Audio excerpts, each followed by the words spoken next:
এখানে এই সাউথ গ্রুপের মধ্যে অত্যন্ত একটা মজার জিনিস, এটা তাবলিগ করে।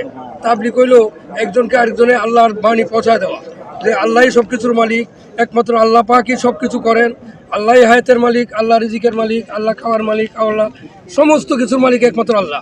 এইটা দিলে বসানো, এই কথাটা যতক্ষণ পর্যন্ত দিলে না বসছে ততক্ষণ পর্যন্ত আমার ইমান ঠিক থাকবে না। ইমানটাই মনে একটা জিনিস। কতদিন ধরে তাবলিগে আসেন, কি কারণে?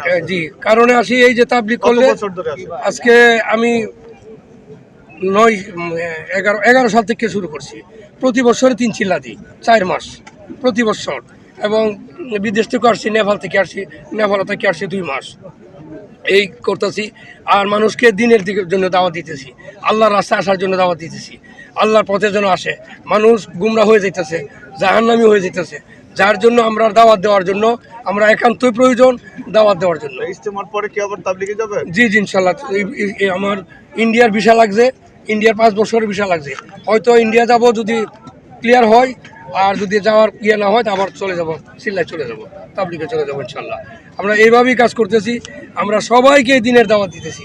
দিনের দাওয়াত না দেওয়া পর্যন্ত তার মনের মধ্যে এই ধ্যান ধারণারই থাকে যে আমি ব্যবসা না করলে কায়েম করতে, ক্ষেত না করলে কায়েম করতে, চাকরি না করলে কায়েম করতে, এই ধ্যান ধারণা থাকে না। এইটা আমাদের ঠিক না।